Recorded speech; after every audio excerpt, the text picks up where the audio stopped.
ओम मंगलम मंगलम, ओम मंगलम मंगलम, ओम मंगलम मंगलम।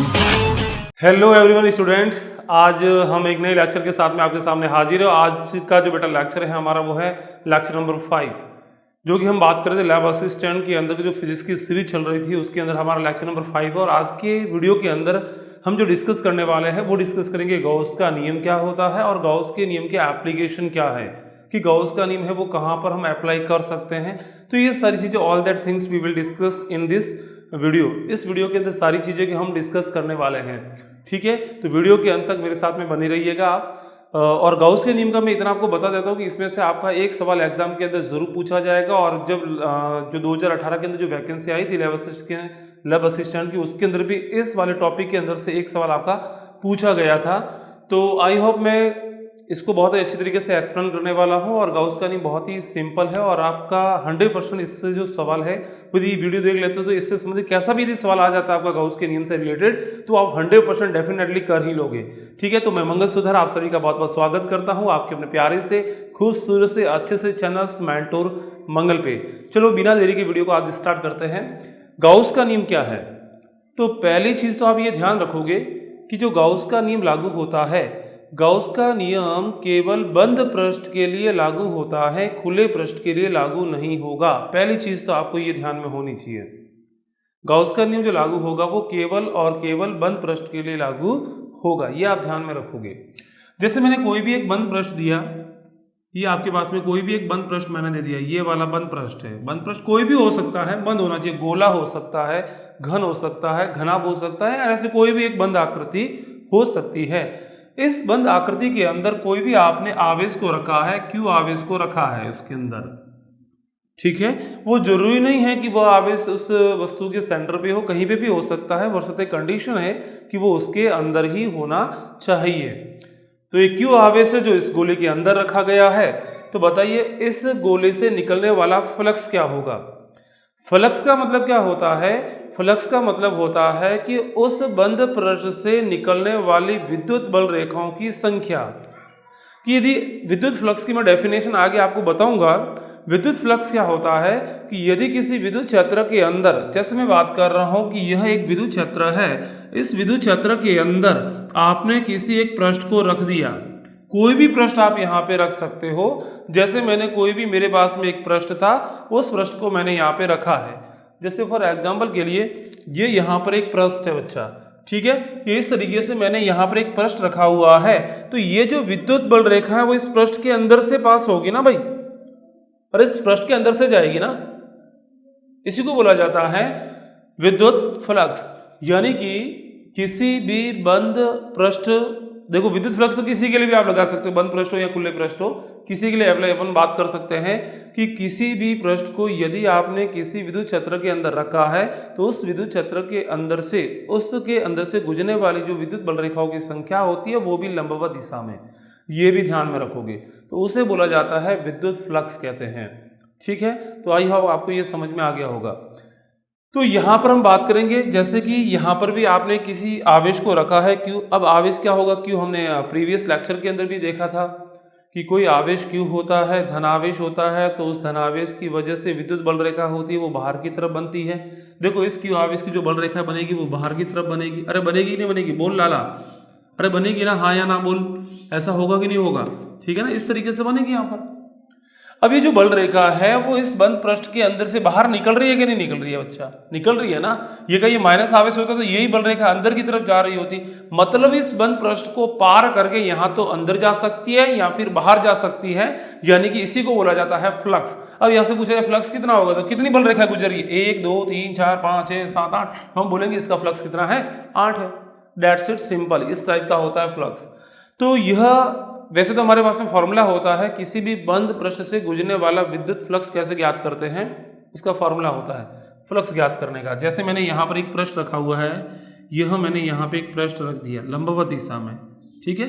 ये मैंने यहाँ पर एक पृष्ठ रखा हुआ है और मैं बोलूँ कि इससे गुजरने वाला फ्लक्स क्या होगा, तो इसका फॉर्मूला होता है बच्चा, फॉर्मूला याद रखोगे, phi is equal to, phi विद्युत फ्लक्स को लिखा जाता है फाई से लिखते हैं हम, तो लिखेंगे फाई इज इक्वल टू कितना विद्युत क्षेत्र है जहां पर आपने बंद पृष्ठ को रखा हुआ है वहां पे उस बंद पृष्ठ के या खुले पृष्ठ के प्रत्येक बिंदु पर विद्युत क्षेत्र कितना है वो हम यहाँ पर लिखते हैं।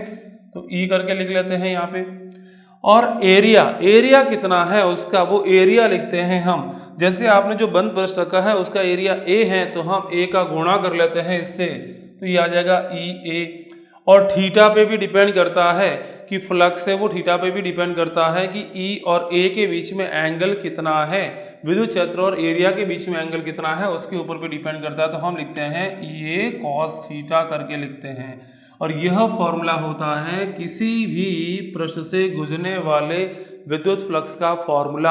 आपको ई दे रखा होगा, आपको ए दे रखा होगा, आपको एंगल थीटा दे रखा होगा। Use this formula and find the answer with the help of this formula. Phi is equal to E A cos theta. ठीक है, तो ये फॉर्मूला होता है। लेकिन कभी कभार ऐसा हो जाता है कि हम ये फॉर्मूला अप्लाई नहीं कर पाते हैं, बट अप्लाई करते हैं तो थोड़ा जो आंसर आएगा वो बड़ा कॉम्प्लिकेटेड निकल के आएगा, आपको एक लंबा प्रोसेस करना पड़ता है। तो फिर वहां पर हम गाउस के नियम को काम में लेते हैं। जैसे मैं यहाँ पर बात करूँ, यहाँ पर आप फॉर्मूला भी अप्लाई करके भी आंसर फाइंड कर सकते हो, लेकिन एक गाउस का नियम भी वहां से भी आप इसका आंसर फाइंड कर सकते हैं कि भाई विद्युत फ्लक्स क्या निकल के आएगा। ठीक है, तो यहाँ पर विद्युत फ्लक्स का उन्होंने फॉर्मूला दिया था कि भाई विद्युत फ्लक्स होता है फाई इज इक्वल टू, वो आप लिख सकते हो सीधा सीधा फॉर्मूला यूज करोगे कि इस बंद पृष्ठ के अंदर आवेश कितना है वो लिखो। तो हाँ, ये भाई साहब हमने लिख दिया Q अपॉन में लिखते हैं एप्सिलॉन नॉट। क्या लिखते हैं बच्चा? Epsilon not. और यही होता है किसी भी बंद पृष्ठ से गुजरने वाला विद्युत फ्लक्स। ये गाउस ने दिया था। बड़ा सिंपल है कि किसी भी बंद पृष्ठ से गुजरने वाला जो विद्युत फ्लक्स होगा phi is equal to Q upon में एप्सिलॉन नॉट होगा। और ये फॉर्मूला केवल और केवल बंद पृष्ठ के लिए लागू होगा बच्चा, ये भी आप ध्यान में रखोगे। तो हमने यहाँ पे लिख दिया Q अपॉन में एप्सिलॉन नॉट। ये भी ठीक है। अब कोई बोलेगा सर ऐसा हो जाए कि किसी बंद पृष्ठ के अंदर Q आवेश है, तो ठीक है हम Q अपॉन में एप्सिलॉन नॉट लिख देंगे। लेकिन ऐसा भी तो हो सकता है सर कि किसी बंद पृष्ठ के अंदर बहुत सारे आवेश दे रखे हैं, Q1 भी है, Q2 भी है, Q3 एंड सो ऑन, बहुत सारे आवेश हैं, इतने भी हो सकते हैं। तो फिर हम क्या करेंगे? तो फिर आपको बच्चा कुछ भी नहीं करना है। यहाँ पर जो आवेश लिखते हो वो आवेशों का क्या करना है, उस बंद पृष्ठ के अंदर कुल कितना आवेश है उस सभी आवेशों का बीजगणितीय योग करना है। जैसे यहाँ पर आवेश Q1 भी है और एक आवेश Q2 भी होता तो हम दोनों का योग करते। और योग भी कौन सा करना है? बीजगणितीय योग। बीजगणितीय योग का मतलब है प्लस में आवेश है तो प्लस में लिखोगे, माइनस में आवेश है तो माइनस में लिखोगे। ठीक है, तो यहाँ पर उन सभी का योग करते हैं। और योग जो आवेशों का करते हैं उसको लिखने का तरीका होता है सिग्मा क्यू करके। सिग्मा का मतलब होता है योग करना, क्यू का मतलब आवेशों का। यही गाउस का नियम है। गाउस के नियम के अनुसार किसी भी बंद पृष्ठ से गुजरने वाले विद्युत फ्लक्स का मान उस बंद पृष्ठ के अंदर जितने भी आवेश होंगे उन सभी आवेशों के बीजगणितीय योग तथा 1 अपॉन एप्सिलॉन नॉट के गुणनफल के बराबर होता है। That's it. यही एक गाउस का नियम है, बहुत सिंपल। ठीक है, तो आपको ये फॉर्मूला यहाँ पर काम में लेना है। ठीक है, अब यहाँ पर एप्सिलॉन नॉट लिखा है, यानी कि ये जो फॉर्मूला हमने अप्लाई किया वो एक निर्वात के लिए यूज किया है। यदि यही कोई बंद पृष्ठ किसी माध्यम में होता तो फिर हम एप्सिलॉन नॉट की जगह क्या लिखते हैं? वो तो गली गली में बच्चे को पता है। अरे ये तो भाई गली गली में बच्चा कर रहा है ना। जब आपको माध्यम क्या दे रखा हो, निर्वात, तो हम एप्सिलॉन नॉट लिखते हैं, और माध्यम कुछ दूसरा दे रखा होता तो हम एप्सिलॉन लिखते हैं। अरे लिखते हैं कि नहीं? लिखते हैं ना, बोल हाँ या ना। ऐसा लिखेंगे ना, सिग्मा क्यू अपॉन में एप्सिलॉन। एप्सिलॉन की वैल्यू भी मैंने आपको बता रखी है। एप्सिलॉन क्या होता है? माध्यम की निरपेक्ष विद्युतशीलता। और आपको यदि माध्यम की सापेक्षिक विद्युतशीलता दे रखी है तो फिर एप्सिलॉन की जगह हम लिखते हैं epsilon naught into epsilon R. ये फॉर्मूला आप किसी माध्यम के लिए गाउस के नियम को अप्लाई कर सकते हैं। क्लियर है? एप्सिलॉन आर या फिर आप कैपिटल के भी लिख सकते हो, परावैद्युतांक जिसे कहा जाता है। तो दोनों फॉर्मूले, ये है निर्वात के लिए और ये है किसी माध्यम के लिए। क्लियर है? आई होप आपको यहां तक अच्छे से क्लियर हो गया होगा। अब हम बात करेंगे कुछ एक इंपॉर्टेंट फैक्ट यहां पर देखेंगे कि जब भी हम गाउस के नियम को लगाएंगे तो हमारे को कौन कौन सी बातों का ध्यान रखना है वो सारी चीजें देखेंगे, और कहां पर लागू होता है वो सारी चीजें देखेंगे। पहला पॉइंट हम यहां पर लिखेंगे गाउस के नियम से संबंधित महत्वपूर्ण तथ्य के अंदर। पहला पॉइंट क्या है कि किसी भी जो गाउस का नियम है वो बंद पृष्ठ के लिए लागू होता है, खुले पृष्ठ के लिए लागू नहीं होता है। पहला पॉइंट। कोई बोलेगा सर मेरे को वहां पर खुले पृष्ठ के लिए भी यदि गाउस का नियम लगाना है तो फिर उसको बंद पृष्ठ बनाना पड़ेगा और फिर आप उसके लिए नियम को अप्लाई कर सकते हो। तो पहला पॉइंट आप दिमाग में ध्यान में रखोगे कि आपको क्या ध्यान में रखना है कि यह एक खुले पृष्ठ के लिए लागू नहीं होता है, बंद पृष्ठ के लिए लागू होता है। दूसरा पॉइंट ये ध्यान रखोगे कि किसी भी बंद पृष्ठ से गुजरने वाला, ये जो बंद पृष्ठ लिया है इसके अंदर से जो गुजरने वाला विद्युत फ्लक्स होगा वो केवल और केवल उसके अंदर उपस्थित आवेश पर निर्भर करता है, उसके बाहर कितना आवेश उपस्थित है उस पर डिपेंड नहीं करेगा। जैसे मैंने बोला बच्चा कि बताइए यहां पर एक कोई बंद पृष्ठ दे रखा है, बताइए यहां पर एक बंद पृष्ठ दे रखा है और इसके अंदर एक आवेश दे दिया मैंने 4 कूलम। कितना दे दिया? 4 कूलम। बताइए इस बंद पृष्ठ, एक गोला दे रखा है, बंद पृष्ठ क्या है? गोला, और आपसे बोला जाए कि इस गोले से गुजरने वाला विद्युत फ्लक्स कितना होगा, तो आप बच्चा लिखोगे फाई इज इक्वल टू क्या होता है? Sigma Q. सिग्मा क्यू का मतलब होता है बंद पृष्ठ के अंदर कुल आवेश कितना है वो लिखते हैं। अरे भाई साहब आवेश तो एक ही है तो हम यहाँ पर एक ही लिखेंगे, अपॉन में क्या लिख देंगे? एप्सिलॉन। ये फॉर्मूला अप्लाई करना और कुछ नहीं करना है, ठीक है ना। सिग्मा क्यू का मतलब कितना कुल आवेश है, अपॉन में एप्सिलॉन नॉट करना है। कोई बोलेगा सर इसके अंदर 2 आवेश होते, जैसे यहाँ पर -2 कूलम और आवेश होता, 2 आवेश होते तो फिर क्या करते? तो दोनों आवेशों को लिखते, दोनों का हम टोटल करते। ये प्लस का 4 है, ये माइनस का 2 है, तो कितना हो जाएगा? प्लस का 2 होगा कि नहीं? अरे 4 और -2 कितना होगा? माइनस प्लस का 2 आएगा कि नहीं आएगा? तो आंसर आ जाएगा 2/एप्सिलॉन। हमेशा ध्यान रखना ये कुलाम में है तो कुलाम में लिखना, आवेश माइक्रो कुलाम में होगा तो माइक्रो का मतलब होता है 10⁻⁻6 करके लिखोगे आप। ये ध्यान रखना आप, आवेश किस में दे रखा है, कुलाम में है या फिर माइक्रो कुलाम के अंदर है। ये दे रखा होता 4 माइक्रो कुलाम और ये 2 माइक्रो कुलाम दे रखा होता तो यहाँ पर क्या लिखते हैं अपन? प्लस का 2 माइक्रो कुलाम, और माइक्रो का मतलब होता है 10⁻⁻6, ऐसे करके लिखते हैं आप। क्लियर है ना? ये चीज आपको ध्यान में रखनी है, ठीक है। अब यहाँ पर हम आगे बढ़ते हैं और तीसरा पॉइंट हम डिस्कस करेंगे। हाँ, इसके बाहर कितना आवेश है इस पे, जैसे मैंने यहाँ पर बाहर भी आवेश आपको दे दिया 4 कूलम। बताओ इस बंद पृष्ठ से गुजरने वाला कुल विद्युत फ्लक्स कितना होगा? अरे बाहर भले कितना भी आवेश हो उससे हमारा कोई लेना देना नहीं है, बाहर कितना आवेश उपस्थित है उसका इससे गुजरने वाले फ्लक्स में कोई योगदान नहीं होता है। क्लियर है? तो भी इससे गुजरने वाला फ्लक्स यही आएगा। आपको सिर्फ अंदर का आवेश देखना है, बाहर भले कितना भी हो, इन्फिनिटी हो, कोई फर्क नहीं पड़ने वाला। क्लियर है? समझ में आ गया? ठीक है, अगला पॉइंट देखते हैं हम। तीसरा, किसी भी बंद पृष्ठ से गुजरने वाला जो विद्युत फ्लक्स होता है वो उस बंद पृष्ठ के आकार तथा आकृति पर डिपेंड नहीं करता है, वो केवल और केवल उसके अंदर आवेश है उसके ऊपर डिपेंड करता है। जैसे इसको समझ सकते हैं आकार से, जैसे मेरे पास में एक गोला है, ये रहा मेरे पास में एक गोला, मैंने यहाँ पर 2 गोले ले रखे हैं, एक छोटा गोला और एक बड़ा गोला, दोनों के अंदर आवेश है वो बराबर दे रखा है और आपसे पूछा जाए इससे गुजरने वाला फ्लक्स कितना होगा, आपका आंसर होगा Q/ε0। बोल बच्चा क्या होगा? Q/ε0।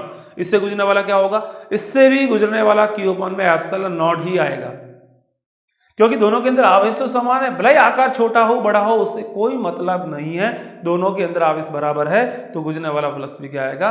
बराबर आएगा। यानी कि हम बोल सकते हैं कि passing electric flux from the close surface does not depend on the size and shape of close surface, ठीक है, उसके ऊपर डिपेंड नहीं करता है। जैसे मैं बात करूं, एक आपके पास में ऐसा भी हो सकता है, जैसे एक गोला है उसके अंदर आपने आवेश Q रख दिया और एक आपके पास में क्या है? घन है और उसके अंदर भी आपने क्या रख दिया? एक आवेश Q को रख दिया। अब कोई बोलेगा सर अब की बार तो कुछ अलग निकल के आएगा। अरे अलग ही आना चाहिए, ये गोला है ये घन है तो दोनों के अंदर आकृति अलग अलग है तो गुजरने वाला फ्लक्स अलग अलग आना चाहिए। किसी बच्चे के दिमाग में डाउट ऐसा हो सकता है बट ऐसा नहीं होगा, मैं आपका डाउट क्लियर कर देता हूं।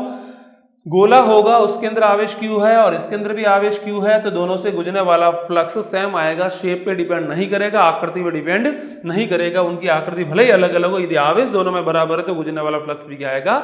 बराबर आएगा। तो आई होप आपका ये पॉइंट भी क्लियर हो गया होगा। चौथे पॉइंट को हम डिस्कस करते हैं, यहाँ पे चौथे पॉइंट पे आते हैं। चौथा पॉइंट है बच्चा वो ये है कि आपको यदि आवेश वगैरह नहीं दे रखा है और आपसे बोला गया है विद्युत बल रेखाओं की संख्या दे रखी है कि कोई एक बंद पृष्ठ है, उस बंद पृष्ठ के अंदर उस बंद पृष्ठ से 1000 बल रेखाएं बाहर निकल रही है और 500 बल रेखाएं अंदर प्रवेश कर रही है।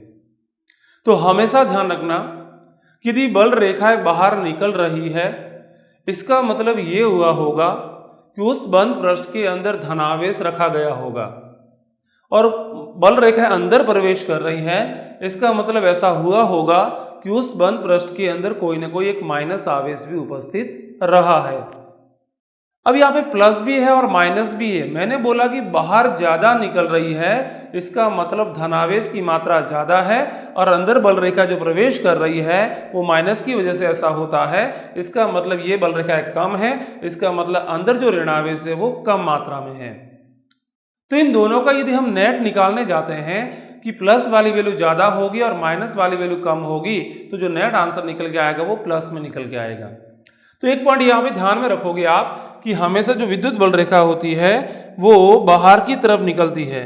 तो इसका मतलब ये हुआ कि जब भी फ्लक्स बाहर निकलेगा तो उसको हम प्लस में लिखेंगे और जब भी फ्लक्स अंदर प्रवेश करेगा तो उसको हम माइनस में लिखेंगे। क्यों प्लस में लिखते हैं, इसका रीजन आपको समझ में आ गया होगा, क्योंकि बल रेखा बाहर तभी निकल सकती है जब अंदर प्लस आवेश रखा गया हो। माइनस तभी हो सकता है, अंदर प्रवेश तभी कर सकती है जब अंदर आवेश माइनस रखा गया हो, और माइनस आवेश रखते हैं तो फ्लक्स भी क्या मिलेगा, माइनस में मिलेगा। ये आप चीज ध्यान में रखोगे यहाँ पे। अगला पॉइंट देखते हैं हम, पॉइंट नंबर 5। ये हो गया पॉइंट नंबर 6 देखते हैं। अब हमेशा ध्यान रखना कि बाहर निकलने वाली जो आउटपुट बल रेखा है, बाहर निकलने वाली जो इनपुट यानी कि अंदर जो प्रवेश कर रही है वो ज्यादा है। इसका मतलब जो फ्लक्स मिलेगा आपको वो कैसा मिलेगा, प्लस में मिलेगा। पूछा जा सकता है कि बाहर गुजरने वाली फ्लक्स बल रेखाओं की संख्या ज्यादा है, अंदर प्रवेश करने वाली बल रेखाओं की संख्या कम है, तो इनसे गुजरने वाला नेट फ्लक्स क्या होगा। तो आप दोनों फ्लक्स को जब लिखोगे तो बाहर निकलने वाले को प्लस में लिखोगे, अंदर प्रवेश करने वाले को माइनस में लिखोगे। प्लस वाला ज्यादा होगा, माइनस वाला कम होगा, तो नेट आंसर जो मिलेगा वो आपको प्लस का मिलेगा। और ऑप्शन आपको दे रखा है, पहला ऋणात्मक, दूसरा धनात्मक, तीसरा दोनों हो सकते हैं और चौथा नन ऑफ दिस हो सकता है। तो आपका आंसर आएगा वो धनात्मक आएगा।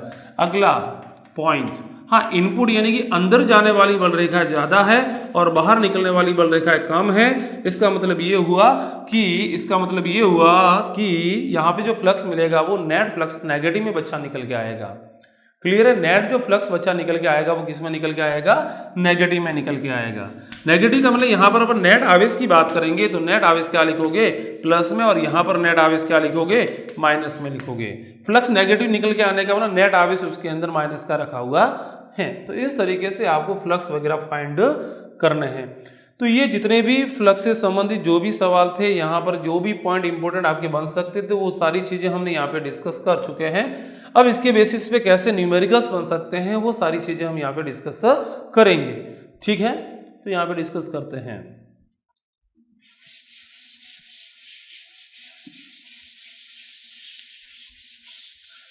जू जू जू जू जू कच्चा बादाम, कच्चा बादाम, कच्चा बादाम आजकल ज्यादा ट्रेंड में चल रहा है।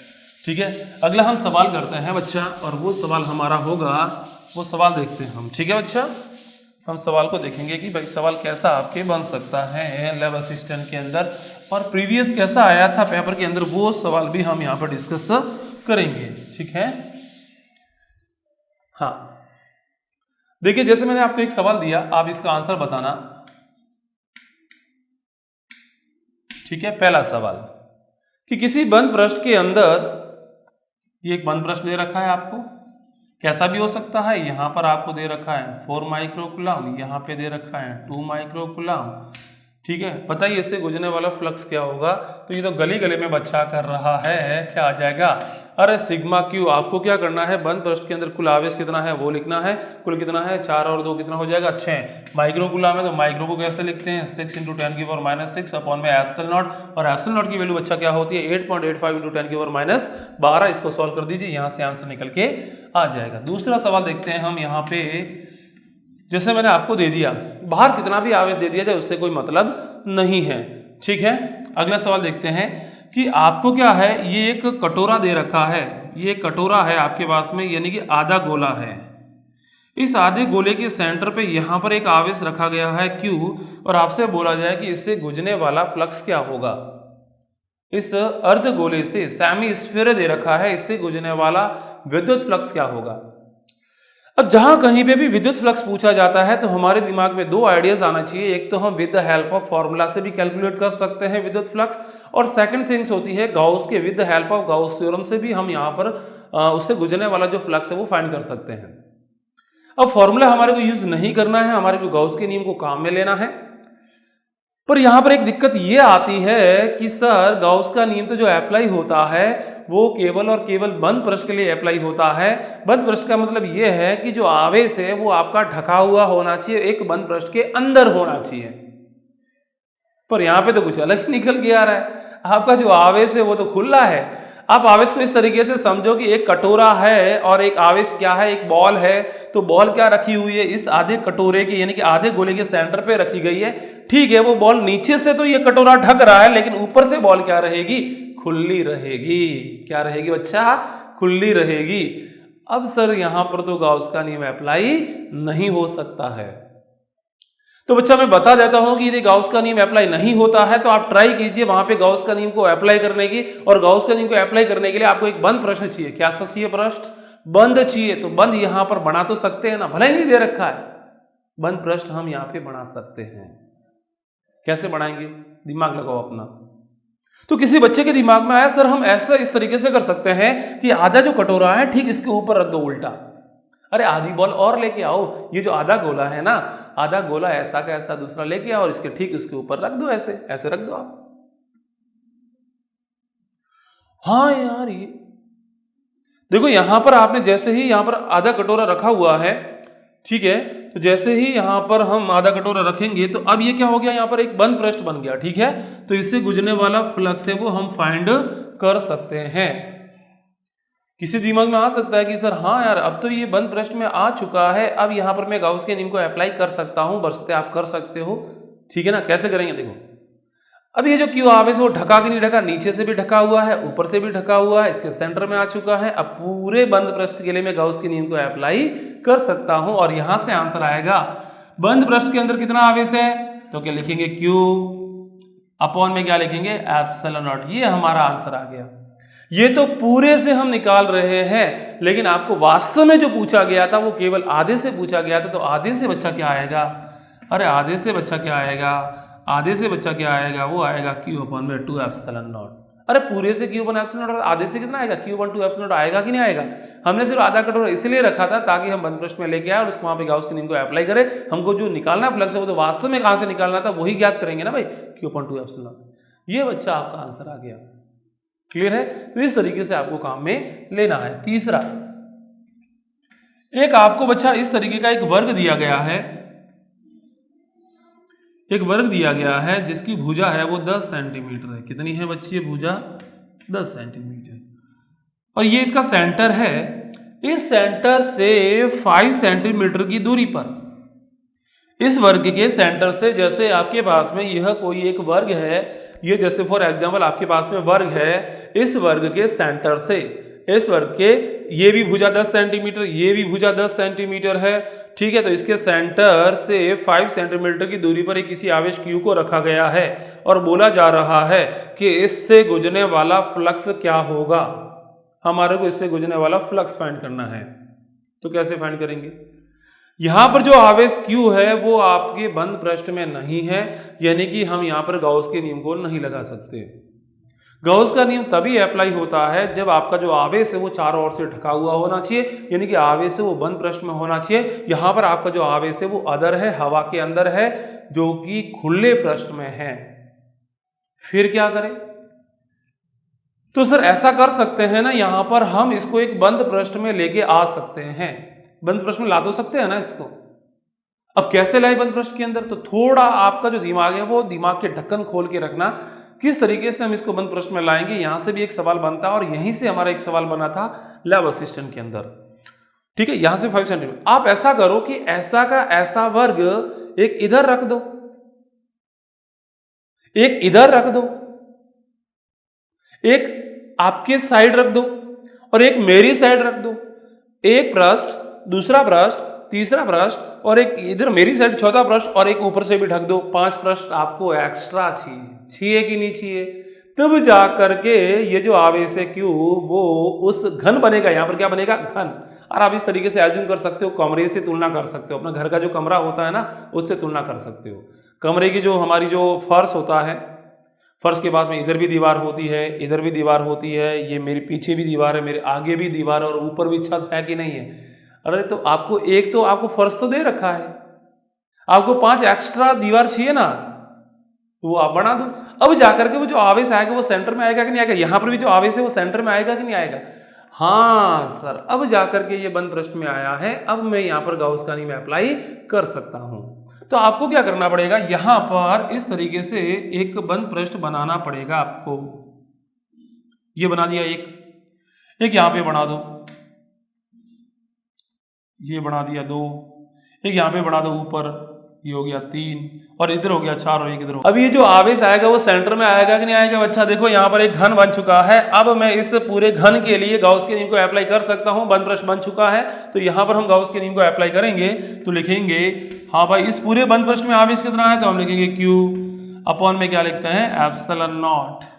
अरे ये जो बच्चा Q अपन एप्सिलॉन नॉट है वो सेंटर में है तो इस दीवार से भी गुजरेगा, इस दीवार से भी गुजरेगा, मेरे पीछे की तरफ दीवार है उससे भी गुजरेगा, आगे की तरफ दीवार है उससे भी गुजरेगा, ऊपर छत है उससे भी गुजरेगा और नीचे जो फर्श है उससे भी गुजरेगा। पूरा का पूरा कितना? Q upon epsilon not. But बच्चा जो एक्चुअली जो सवाल था हमारा, वो सवाल तो केवल फर्श से पूछा गया था ना कि इससे कितना होगा। ये तो हमने एक्स्ट्रा बनाया है गाउस के नियम को अप्लाई करने के लिए। तो बच्चा क्या करेंगे? अरे कितने टोटल फ्लक्स होंगे घन के? 6 होंगे। कितने होंगे? 6। 1 2 3 4, फर्श 5 और छत 6। अरे 6 से गुजरने वाला फ्लक्स इतना आया है तो 1 से कितना गुजरेगा बच्चा? 1 से गुजरेगा Q अपॉन में 6 एप्सिलॉन नॉट। दैट्स इट, ये आंसर आ गया हमारा। क्लियर है? तो इस तरीके से हमारा आंसर निकल के आ जाएगा। ठीक है, अगला सवाल एक और देखते हैं बच्चा। यहां पर हम सवाल देखेंगे वो है अपना, देखिए एक होता है विद्युत द्विध्रुव। अब विद्युत द्विध्रुव किसे कहते हैं? विद्युत द्विध्रुव का मतलब होता है 2 आवेशों का जोड़ा, दोनों आवेशों का परिमाण बराबर हो और प्रकृति विपरीत हो, ऐसे जोड़े को हम विद्युत द्विध्रुव कहते हैं। जैसे एक आवेश +4 का है, एक आवेश -4 का है और इनके बीच में एक निश्चित दूरी हो, इनके बीच में एक निश्चित दूरी हो और अल्प दूरी हो, तो ये दोनों जोड़ा जो है, ये जो जोड़ा है इस पूरे को मिलकर के बोला जाता है, इस पूरे सिस्टम को बोला जाता है विद्युत द्विध्रुव। क्लियर है? देखो दोनों का परिमाण बराबर है, ये 4 है, इसका परिमाण भी 4 है, प्रकृति क्या है? इसकी प्लस है और इसकी क्या है? माइनस की है, तो इनको अपन बोलेंगे विद्युत द्विध्रुव बोलेंगे। तो यहां से कॉन्सेप्ट ध्यान में रखोगे, पूछा जा सकता है कि एक बंद पृष्ठ के अंदर एक विद्युत द्विध्रुव को रखा गया है, एक बंद पृष्ठ के अंदर विद्युत द्विध्रुव को रखा गया है, उस बंद पृष्ठ से गुजरने वाला फ्लक्स क्या होगा? तो एक बंद पृष्ठ है, जैसे फॉर एग्जांपल यही हमारे पास में बंद पृष्ठ है, इसके अंदर मैंने विद्युत द्विध्रुव को रख दिया, एक है +Q आवेश और एक है -Q। विद्युत द्विध्रुव का मतलब एक +Q जितना होगा उतना का उतना -Q भी होगा। विद्युत द्विध्रुव का मतलब ये होता है और बंद पृष्ठ के अंदर रखा गया है और पूछा जा रहा है कि उस बंद पृष्ठ से गुजरने वाला फ्लक्स क्या होगा? तो बच्चा आंसर होगा, आंसर, अरे फॉर्मूला हमारे को अप्लाई करना है, Q अपॉन एप्सिलॉन नॉट। बोल बच्चा क्या होता है? Q अपॉन एप्सिलॉन होता है कि नहीं? अरे होता है कि ना? हाँ या ना में आंसर बोल। होता है ना? Q अपॉन एप्सिलॉन नॉट यहाँ पर फॉर्मूला यूज करेंगे तो प्लस दोनों आवेशों को जोड़ेंगे, तो दोनों आवेशों को जोड़ेंगे तो नेट जो आंसर मिलेगा वो 0 मिलेगा। टोटल आवेश कितना होगा? 0 होगा, क्योंकि जितना +Q है उतना -Q होगा, नॉट आवेश 0 होगा और 0 अपॉन एप्सिलॉन नॉट आंसर क्या आएगा? 0। तो ध्यान रखोगे कि हमेशा विद्युत द्विध्रुव को यदि किसी बंद पृष्ठ के अंदर रखते हैं तो उस बंद पृष्ठ से गुजरने वाला फ्लक्स है वो 0 होता है। क्लियर है? दिमाग में सेट हुआ?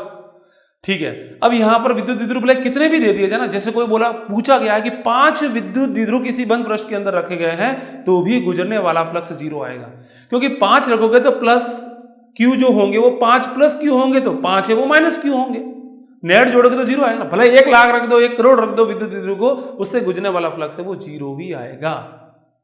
क्लियर है? आई थिंक आपको ये समझ में आ गया होगा। अगला जो हम देखते हैं, अब यहां पर और कौन से सवाल बन सकते हैं? आपसे बोला गया है कि यहां पर एक आपको घन दे रखा है। क्या बच्चा दे रखा है? आपको एक घन दे रखा है, ठीक है, एक घन दे रखा है और घन के एक कोने पर आवेश Q को रखा गया है। हाँ बच्चा, देखिए यहां पर एक आपको घन दे रखा है और आपसे बोला गया कि यहां पर और कौन कौन से घन से संबंधित सवाल बन सकते हैं जो आप डायरेक्ट वैल्यू भी याद रख सकते हो, जो कि आपको देख करके टिक करना होता है। ठीक है, तो इसमें से हो सकता है इस साल भी आपके लैब असिस्टेंट के अंदर एक सवाल यहाँ से बन सकता है। तो बड़ा सिंपल बनेगा। देखो यहाँ पर कौन से टाइप के सवाल बन सकते हैं। आपसे पूछा जा सकता है कि किसी आवेश Q को घन के कोने पे रखा गया हो, जैसे ये कमरा है, इस कमरे के कॉर्नर पे किसी आवेश Q को रखा गया हो। या फिर दूसरा सवाल ये बन सकता है कि किसी आवेश को एक फलक के, जैसे ये दीवार है, दीवार के सेंटर पे रखा गया हो। दूसरा सवाल ये बन सकता है। या फिर एक तीसरा सवाल ये भी बन सकता है कि किसी आवेश को कोई भी इसकी जो भुजा होती है, भुजा के मध्य बिंदु पर रखा गया है, बताओ उससे गुजरने वाला फ्लक्स कितना होगा। ठीक है, ये 3 टाइप के सवाल बनते हैं। तो यहाँ पर हम देखेंगे पहला कि आवेश को कहाँ रखा गया हो। आवेश Q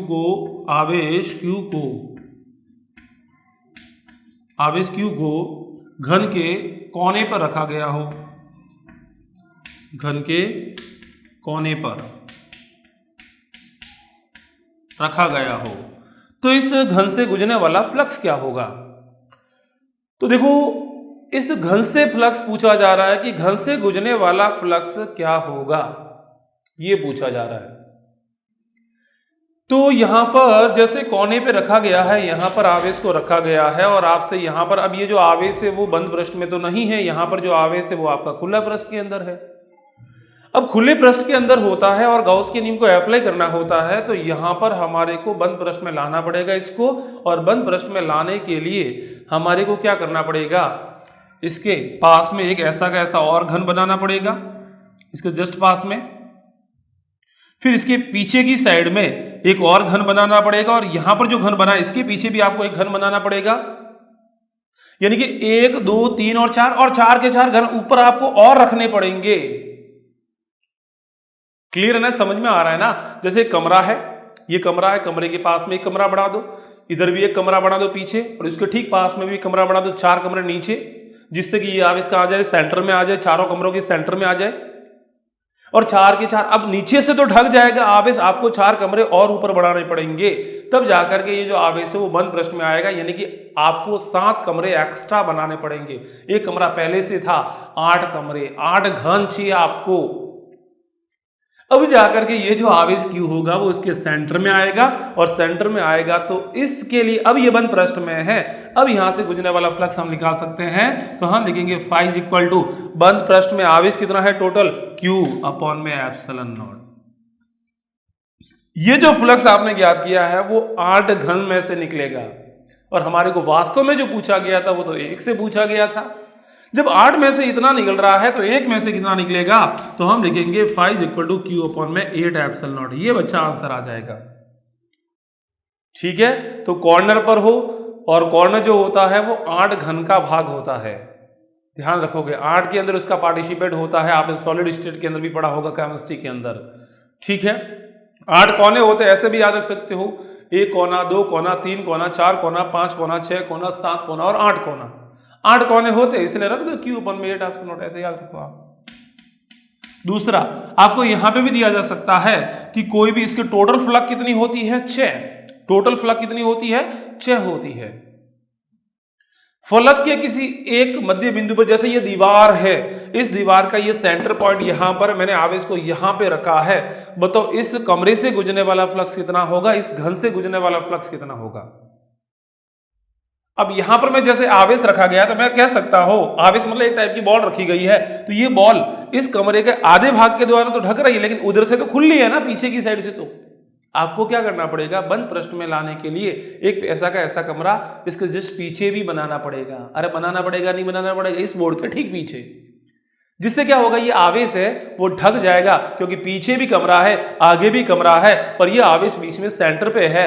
अब ये आवेश ढक चुका है, एक बंद पृष्ठ में आ चुका है। अब यहां पर हम गाउस के नियम को अप्लाई कर सकते हैं, और गाउस के नियम को अप्लाई करेंगे तो हम बच्चा लिखेंगे, दोनों घन से निकलने वाला फ्लक्स आएगा Q अपॉन एप्सिलॉन नॉट। हमारे को वास्तव में पूछा गया है, एक घन से ही पूछा गया था, तो हम लिखेंगे फाई इक्वल टू, अरे 2 से ही आ रहा है तो 1 से कितना आएगा, 1 से बच्चा कितना आएगा, 2 एप्सिलॉन नॉट। याद रखना, फलक के केंद्र पे रखा गया Q अपॉन 2 एप्सिलॉन नॉट, कोने पे रखा गया Q अपॉन में 8 एप्सिलॉन नॉट। तीसरा सवाल यहां पे रखा गया, इसकी जो भुजा होती है ना, कितनी भुजा होती है घन के अंदर, याद करो, 1 2 3 4 5 6 7 8 9 10 11 12, टोटल कितनी भुजा होती है? 12। क्लियर है? ये याद रखोगे आप। हमारे को यहां पर दे रखा है, जैसे यहां पर है घन की एक भुजा का जो मध्य बिंदु है वहां पर किसी आवेश Q को रखा गया है और बोला जा रहा है कि इस घन से गुजरने वाला फ्लक्स कितना होगा। तो इसको बंद पृष्ठ में लाना पड़ेगा, ये खुले पृष्ठ के अंदर है। अब इसको बंद पृष्ठ में हम कैसे लेके आ सकते हैं? तो आपको क्या करना पड़ेगा, इसके ठीक पास में एक ऐसा कैसा घन रखना पड़ेगा जिससे यह जो आवेश रखा गया, बॉल रखा गया है, ये जैसे आवेश को आप बॉल से समझो, ये बॉल है, आधी तो इधर से ढक जाएगी और आधी है वो पास वाला कमरा उधर से ढक जाएगी, लेकिन आगे से तो खुली रहेगी। तो हमारे को क्या करना पड़ेगा, इस घन के ठीक सामने यहां पर एक घन बनाना पड़ेगा, इसके पास में जो घन बना है इसके ठीक सामने एक घन और बनाना पड़ेगा। यानी कि हमारे को 3 घन और चाहिए, इसके पास में और इसके 2 आगे। अब जाकर के ये सेंटर में कहीं ना कहीं आएगा, तो उन 4 घन से निकलने वाला फ्लक्स निकाल सकते हैं। तो फ्लक्स जो आएगा फाई इज इक्वल टू आएगा Q अपॉन में एप्सिलॉन नॉट। हमारे को तो 1 से पूछा गया है, ये चारों से आएगा आंसर बच्चा। 1 से पूछा गया है तो 1 से बच्चा क्या आ जाएगा, phi is equal to Q upon में 4 एप्सिलॉन नॉट। ये आंसर आ गया, कोने पे रखा गया है Q अपॉन 8 एप्सिलॉन नॉट। और यही पूछा गया था प्रीवियस जो लैब असिस्टेंट का पेपर हुआ था 2018 के अंदर, वहां पे सीधा सीधा पूछा गया था कि किसी आवेश Q को घन के कोने पे रखा गया है, बताओ उस घन से गुजरने वाला फ्लक्स कितना होगा, Q अपॉन 8 एप्सिलॉन नॉट। तो हो सकता है इन दोनों में से अब की बार पूछा जाए। हाँ, फलक ये केंद्र पे रखा गया है Q अपॉन 2 एप्सिलॉन नॉट, किनारों के मध्य बिंदु पर रखा गया है, तो क्या आ जाएगा Q अपॉन में 4 एप्सिलॉन नॉट। तो ये आप पॉइंट सीधा डायरेक्ट भी याद कर सकते हैं। तो बच्चा आज हमने जो सीखा है वो गाउस का नियम क्या होता है और उसके संबंधित कैसे आपके न्यूमेरिकल्स बन सकते हैं, वो सारी चीजें हमने देख ली है यहाँ पे। और कल जो हमारा जो वीडियो आएगा, अगला जो पार्ट आएगा, उसके अंदर हम देखेंगे गाउस के जो नियम है उसके क्या क्या एप्लीकेशन है, उनको अपन कहाँ पर काम में लेते हैं। तो उनकी सहायता से जैसे एक रंग लंबाई का तार हो गया, चालक गोला हो गया, अचालक गोला हो गया, ये सारी चीजें हम कल के वीडियो के अंदर बच्चा देखने वाले हैं। तो वीडियो को देखने के लिए धन्यवाद। यदि आपने चैनल को अभी तक सब्सक्राइब नहीं किया तो सब्सक्राइब जरूर करें और अपने दोस्तों के साथ में इस लिंक को शेयर जरूर करें। ठीक है बच्चा, तो आज के लिए इतना ही, धन्यवाद। It's not a game, it's a rich